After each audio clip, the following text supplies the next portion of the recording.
Es tehmu cik oke ra? Masih. Ya kono didol goblok.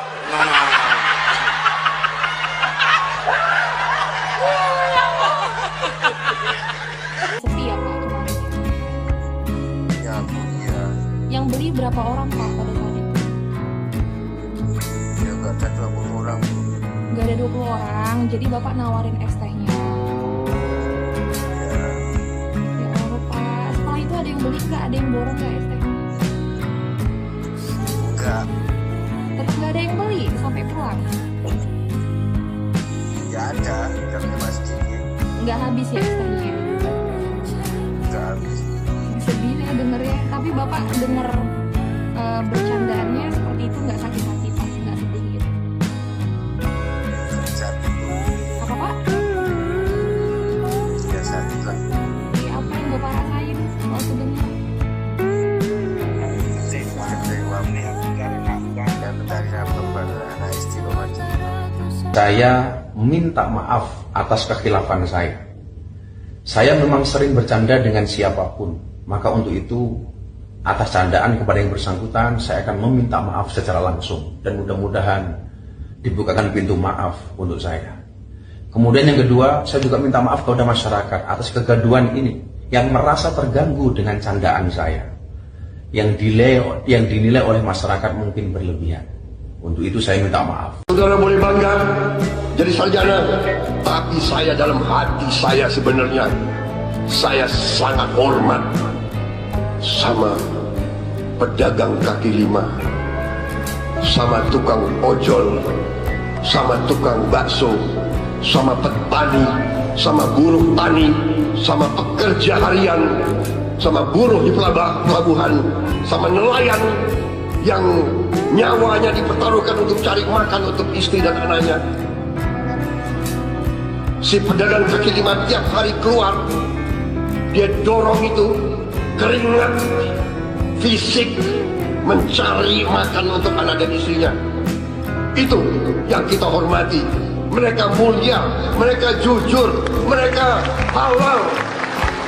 Assalamualaikum warahmatullahi wabarakatuh.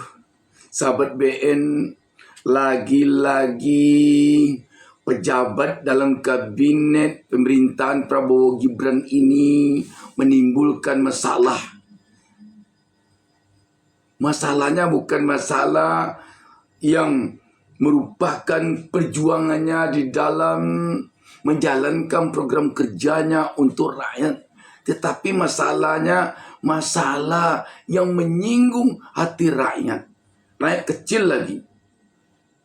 Heboh sekarang ini sahabat BN, seorang pejabat Presiden Prabowo yang rambutnya panjang, yang bergelar Gus Miftah Maulana Habibur Rahman, dengan nama yang seindah ini, dengan orang yang sudah sangat terkenal demikian, dengan jabatan yang mentereng, seorang utusan presiden, bidangnya bukan main, membidangi kerukunan beragama dan bidang sarana keagamaan.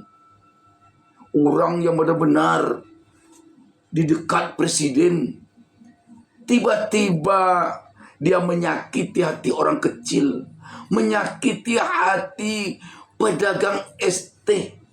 Bayangkan ini. Jika dikaitkan dengan jabatannya yang berada pada posisi penegakan moral yang demikian tinggi. Sekali lagi perlu kita katakan, utusan khusus presiden bidang kerukunan beragama dan bidang sarana keagamaan, tetapi kok menyakiti hati rakyat kecil. Perlu kita bertanya ini sahabat BN, perlu kita bertanya, ada apa ini sebenarnya, ada apa? Kalaulah tidak juga kita menyadari, kalaulah tidak juga ada pertanyaan ke dalam batin, ke dalam hati sanubari, ada apa ini sebenarnya? Maka kita yakin kejadian-kejadian yang mengejutkan seperti ini di kabinet ini nanti akan semakin menjadi-jadi. Kenapa? Karena kita yakin sebagai umat beragama, ini teguran dari Yang Maha Kuasa ini. Sebab rakyat kecil tidak akan mampu menegurnya. Dan kenapa ini ditegur oleh Yang Maha Kuasa? Tak lain kelihatannya karena kata-kata yang keluar dari mulut para pejabat ini tidak cocok dengan apa yang ada dalam batinnya, dengan apa yang ada dalam hatinya. Ini persoalannya. Yang dipermainkan selalu politik praktis, yang lebih banyak di dalam politik praktis yang dimainkannya itu kecurangannya daripada ketulusannya. Ini persoalannya, sahabat BN. Kita tentu masih ingat seorang Gus Miftah ini waktu berlangsung kampanye Pilpres 2024 baru lalu. Aksi bagi-bagi uang yang dilakukan oleh pendakwa Gus Miftah belakangan ini tengah mendapat sorotan. Pasalnya Gus Miftah diduga melakukan politik uang atau money politik. Diketahui peristiwa ini terjadi saat Gus Miftah berada di Pamekasan karena undangan seorang pengusaha tembakau setempat bernama Haji Her. Terkait aksi bagi-bagi uang ini oleh Gus Miftah, Timnas Amin meminta Bawaslu untuk segera melakukan investigasi. Dikutip dari Kompas.com, juru bicara Timnas Amin, Iwan Tarigen dalam keterangan pada Minggu 31 Desember 2023 meminta proses investigasi ini. Iwan menilai transparansi dalam investigasi Bawaslu perlu dilakukan agar tingkat kepercayaan masyarakat kembali meningkat. Selain itu juga untuk menjaga kualitas penyelenggaraan pemilu 2024. Bisa jadi ini tidak jadi persoalan karena yang melakukan adalah dari pihak paslon yang didukung penguasa. Tetapi ketika itu dilakukan oleh seorang yang disebut ulama, sungguh ini akan menjadi tatapan dari Yang Maha Kuasa. Allah Subhanahu wa Ta'ala, kita yakin akan melihat ini. Kamu menamakan diri seorang ulama, kamu malah menyebut dirimu Gus. Tetapi ketika dia menamakan dirinya Gus dan Allah melihatnya bermain politik dengan cara-cara yang dimainkan bukan sepantasnya oleh seorang ulama, maka ketika manusia kecil, ketika rakyat jelata seperti kita ini takut menegurnya, takut mengkritiknya, maka Allah lah yang tampaknya mengkritik. Bagaimana dia mengkritik? Dengan cara begini. Tidak ini saja, sahabat BN. Tidak ini saja. Kita melihat begitu pelantikan kabinet Prabowo Gibran ini beberapa waktu saja berlangsung, langsung datang hal-hal yang mengejutkan. Apa itu? Ada menteri yang tiba-tiba minta uang 20 triliun di tengah-tengah rakyat susah seperti ini. Gunanya untuk apa? Bukan untuk rakyat kecil yang tidak makan, bukan untuk rakyat kecil yang menganggur, tetapi untuk membuat proyek Menara Gading. Belum cukup juga itu. Ada pula menteri yang menulis surat dengan kop surat kementerian untuk kepentingan pribadinya. Heboh lagi waktu itu. Tak lama kemudian ada pula menteri yang mengeluarkan statement yang menghebohkan tentang pelanggaran HAM, yang mengatakan tidak ada pelanggaran HAM berat pada peristiwa 97-98. Padahal Presiden telah menyatakan bahwa ada pelanggaran HAM berat pada peristiwa 97-98 itu. Dalam bentuk kepres, sahabat BN. Apa tanda-tandanya ini? Tanda-tanda bahwa ketika rakyat takut, ketika rakyat tidak berdaya menegur tingkah laku pemimpinnya yang berlawanan dengan batin rakyat, maka Allah Subhanahu wa Ta'ala lagi yang menegur. Dengan apa? Dengan cara mempermalukan si pemimpin ini. Kita banyak yang bertanya, Kenapa masa jabatan Presiden B.J. Habibie yang hanya sekitar 2 tahun, tetapi namanya dikenang sampai sekarang, telah lapuk tulangnya di dalam tanah sekarang ini B.J. Habibie itu. Dan telah lama pula dia meninggalkan jabatannya sebagai presiden semasa dia hidup. Dan sampai sekarang dia dikenang sebagai seorang pemimpin yang baik dan yang mengejutkan sekali dalam suasana perekonomian yang terpuruk waktu 1997-98 itu. Dia tiba-tiba bisa menaikkan harga uang kita. Apa sesungguhnya yang terjadi pada Habibie? Apakah karena Habibie ini orang super canggih otaknya? Kita yakin itu memang salah satu unsur. Tetapi satu hal yang tidak boleh dilupakan.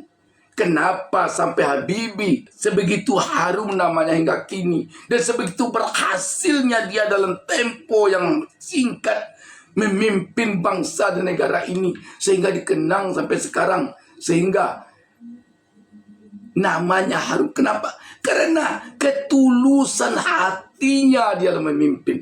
Karena mulutnya satu dengan hatinya. Itu.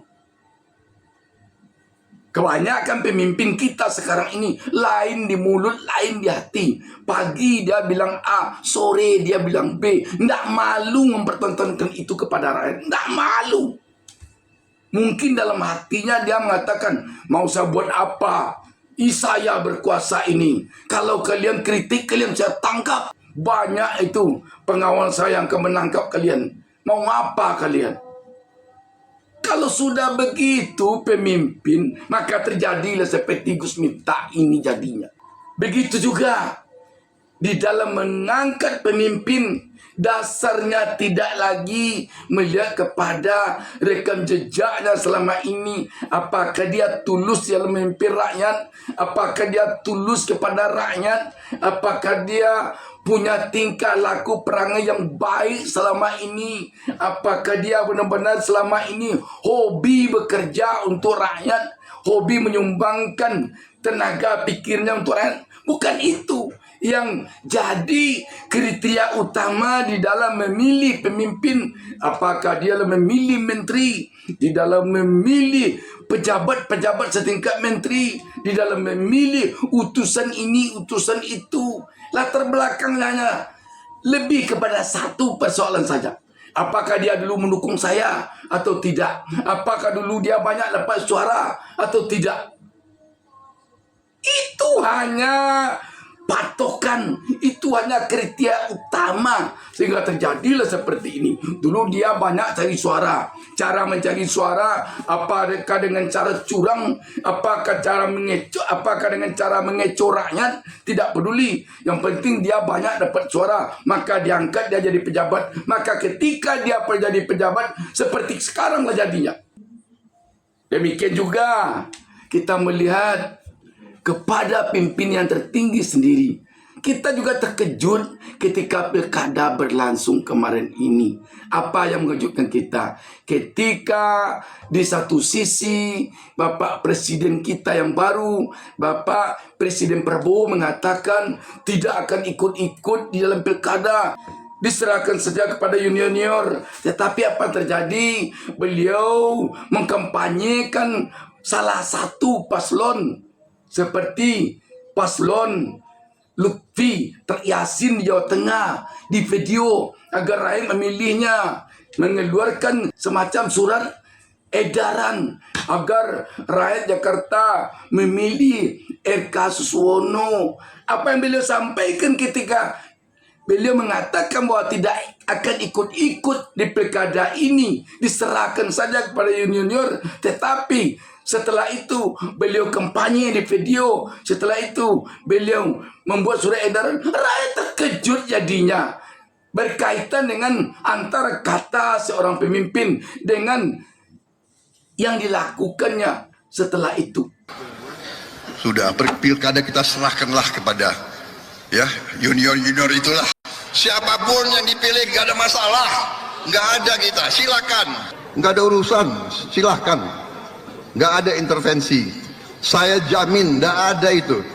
Saya mohon dengan sangat, berilah suaramu kepada Jenderal Ahmad Lutfi dan Gus Taj Yassin. Beredar surat yang ditandatangani Ketum Partai Gerindra Prabowo Subianto kepada warga agar memilih pasangan nomor urut 1 Ridwan Kamil Suswono di Pilgub Jakarta 2024. Jadi sahabat BN, dengan kasus Gus Miftah yang heboh sekarang ini, agaknya kita semua menyadari lagi bahwa Allah Subhanahu wa Ta'ala, Tuhan Yang Maha Esa, tidak pernah tidur, tidak pernah luput kita dari pantauannya sedetik pun, tidak pernah. Detak jantung kita pun selalu diketahuinya. Sehingga ketika kita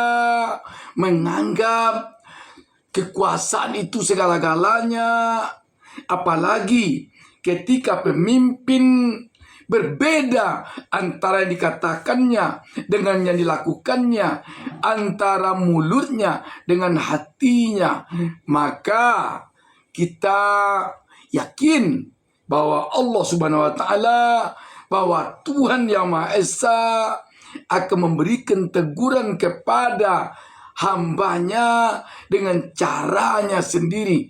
Dan kita berharap Allah Subhanahu wa Ta'ala, Tuhan Yang Maha Esa, cukuplah hendaknya sampai pada memberikan teguran saja.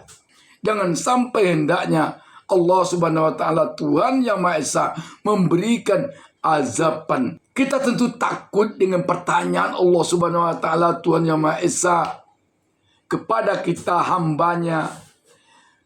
Kekuasaanku yang mana lagi yang kalian dustakan?